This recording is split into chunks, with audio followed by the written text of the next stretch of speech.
Harihi Om. My dear holy souls, this is Mata Anantananda, Sri Sadguru Shivarama Avadhuta Ashramam, Kamavarang village, Kannur district, Andhra Pradesh state, from Bharat, that is India. Under the caption of Wonderful Indian Folk Stories, we are enjoying the wonderful and twistful, thrillful, adventurous stories of Bhatti and Vikramaditya, the historical personalities of ancient India.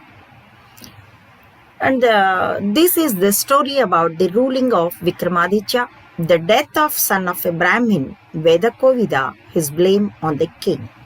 Main incidents in this story are the 6 months turn of ruling the kingdom, followed by 6 months tour over country, the condition of Vikramaditya. While taking bath in a sea, a crocodile had swallowed the son of a Brahmin scholar, Vedakovida. He blamed the king as he misfollowed the righteousness, hence result was the death of a Brahmin boy by ringing the bell for justice.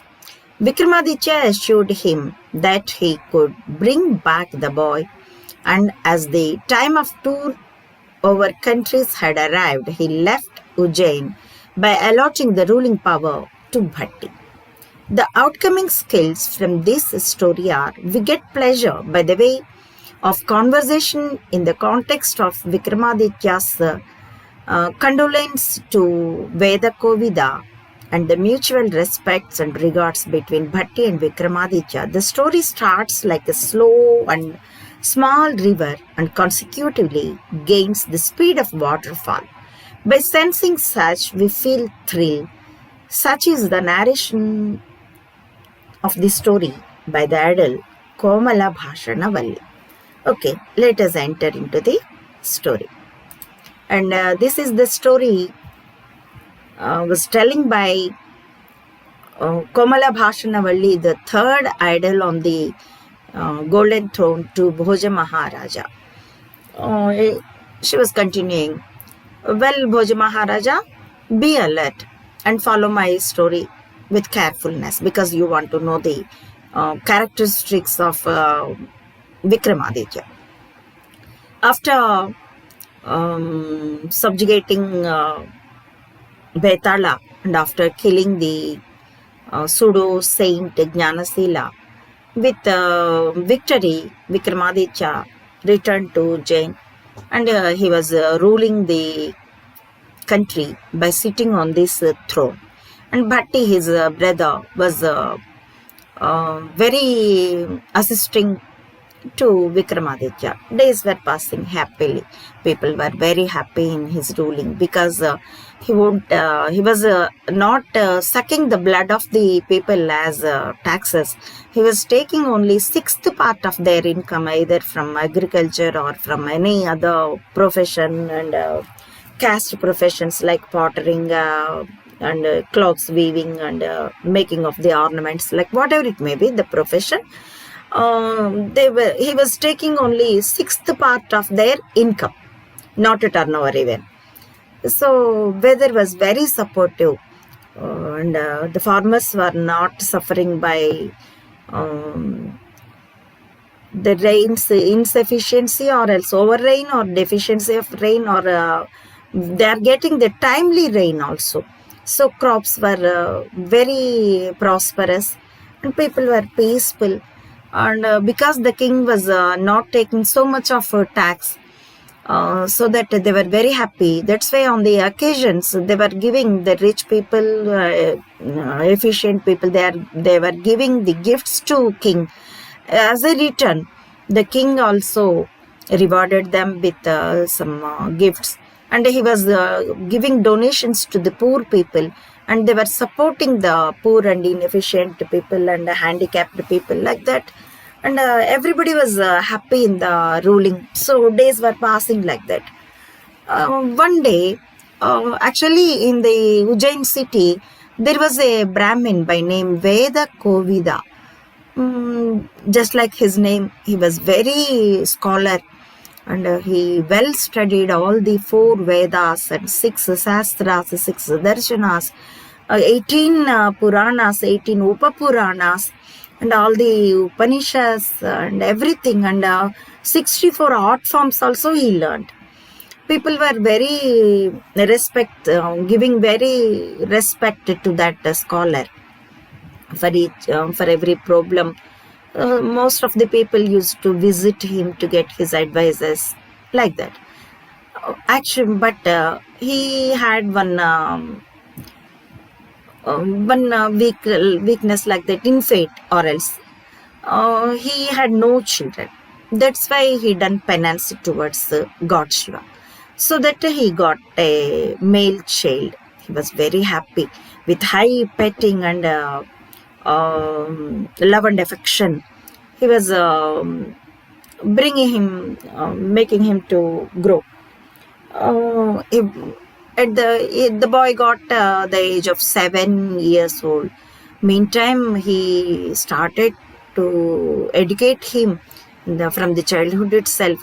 And the boy was also very cute and very clever, so that he was learning as per the guidance of the father, and as fast as, because he was very intelligent and very grasping nature also, so that he was learning Vedas and all. And people were also very pleased about him. They were praising the father and son, and they said the son is most eligible to that efficiency of the father. So Vedakovida also very happy about his child. During those days, one day there was happened the eclipse of sun. Due to custom of Hindu religion, that day people were used to take baths in holy places. So that Vedakovida along with his son had gone to seashore, and he was taking bath on that auspicious day. He hold his son, and up to the certain depth of the sea water, they were taking bath. But that time, unexpectedly, just like a fire, also not like that, just like a lightning from the clouds, a crocodile came there. It was very huge, and in front of his eyes, Vedakovida's eyes, it had dragged the boy, the son of Vedakovida, and swallowed him, and left the place immediately, just as coming as the lightning in the cloud. By watching it, he was paralyzed. Later, he realized what happened, and by beating his heart and his face, he came out of the water, and he reached the bank of the sea and started wiping like anything. He was shouting, and he said, I didn't fallen from the righteousness. I followed the Vedas and Upanishads, whatever the Anushtana system. I followed my duty. I performed everything in righteousness, and my race also like that. So then why my son had met the accidental death? If the king is righteous in their ruling in their country, nobody will face the death before 100 years completion. In such case, my son didn't complete even 16. He is about 7 years old only. Then why he met the unexpected death? It is not my sin. It is the sin of king only. Might be this king following the righteousness and the sastras. That's why this was happened like this. By blaming like that, he was beating his heart, his chest part, and he immediately reached to Ujjain, and he reached the entrance of the palace of king, the assembly building of the king. And there Vikramaditya had arranged a bell of justice. And this man, Vedakovida, reached that bell, and he was beating his forehead to the bell instead of using pulling the rope to ring the bell. Then he was beating his forehead to the bell, so that bell was ringing. By that time, because he was beating it with his forehead, it was bloody like anything. The blood was spread all the way, and he was pasting the blood in his hands, and he was pasting it to the doors of the gate of the king's palace, and he pasted it to the doorstep, and he was shouting, and he was crying like anything, and he was blaming the king. The gatekeepers, they were frightened. They were very feared to stop him because he was Brahmin, and moreover he was a scholar of Vedas. Even kings also will respect them, so that they felt very frightened, and they didn't have the guts to leave him there and to report it to king. But by hearing the bell sound, by that time, Vikramaditya was discussing some important things about the administration of the kingdom with his brother as well, Prime Minister Bhatti, and by sitting on the throne, and Bhatti was beside him very nearly.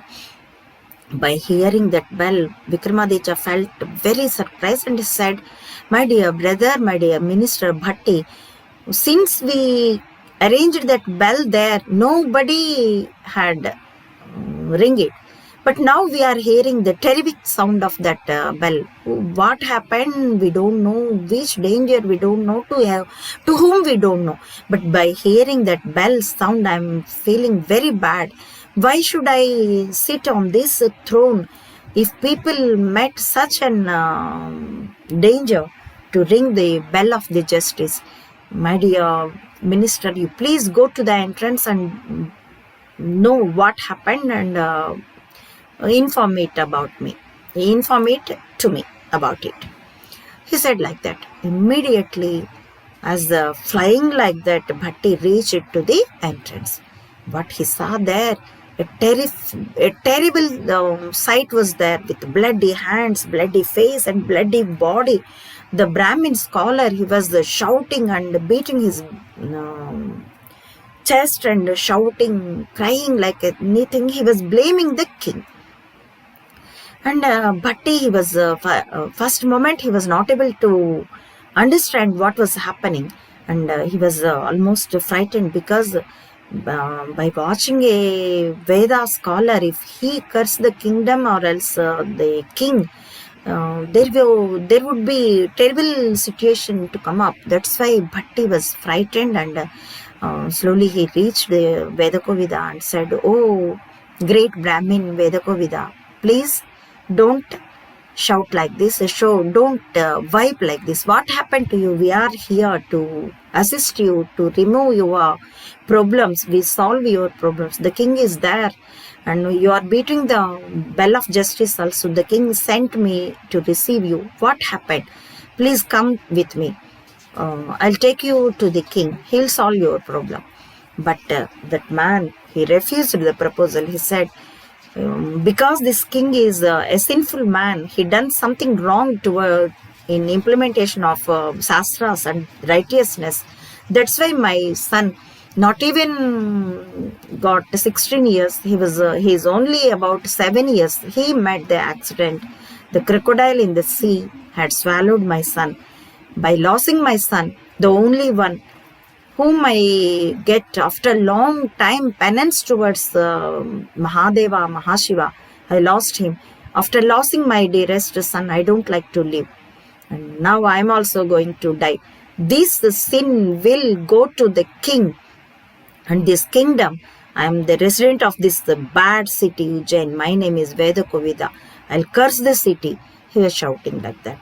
And by great effort, Bhatti had condolence to him and took him to the king Vikramaditya. Vikramaditya jumped out of the golden throne and he met the Brahmin. He put the namaskar and he condolenced him with sweet words and said, "Oh, the great Brahmin scholar Vedakovida, definitely I'll solve your problem. Please don't curse the city.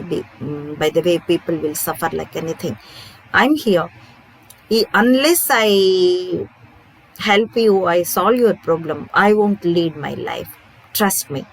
said like that, and he had taken all the information from Bhatti and as well from Vedakovida also, and immediately he rushed towards the temple of Ujjain Mahankali, and he performed a devotion there. And as per his boon, Mother Goddess Kali appeared in front of his eyes and had given Tirtha and Prasada and asked, "What is your desire?" And Vikramaditya narrated everything and asked her, "Oh Mother Goddess, please bless me. Let me get the victory." Mahankali had blessed him and guided him what to do. And then after taking leave from Mother Goddess Kali, he rushed towards the palace and had taken, as per the guidance of Mother Goddess Kali, a diamond this one mat like that, and then Kambali mattress, diamond mattress he had taken, and a copper vessel, a stick, a lemon, and came out, and he ordered Bhetala to follow him as invisible form, and reached Bhatti. "My dear brother Bhatti, what is the time? I ruled the country almost 6 months. I think, what is the when I had to go to the tour on the country? Look into the Panchanga and let me know."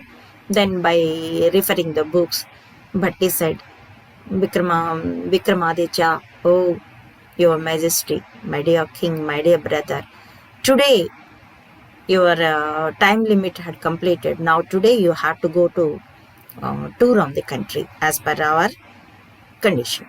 Then but Vikramaditya said, "Oh my dear brother Bhatti, by having a prime minister like you, an intelligent, what is the problem for me?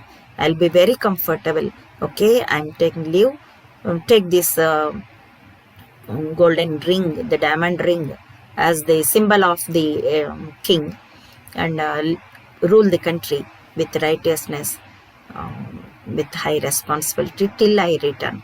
And I'm going to help this man. I'll get his son back."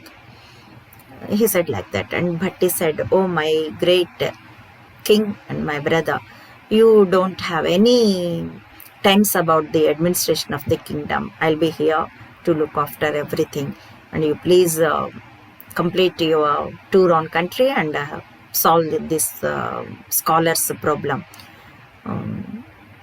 Okay, he had given the send off like that, and immediately, along with Bhetala in invisible form, and he had taken the Brahmin scholar Vedakovida to the seashore and asked that man, "Where you lost your brother, where you had your son, where you had taken the bath? Let me show, let me know." Then Vedakovida had shown the place where they were taking the bath, where the crocodile met them. And at that, by locating that place, Vikramaditya said, "Oh Vedakovida, great Brahmin scholar, you go to your home and be assured that I'll get your son back alive. Otherwise, I won't come. I also live my life. So, trust me, you go to your home and be happy, be peaceful, without any tense. You perform your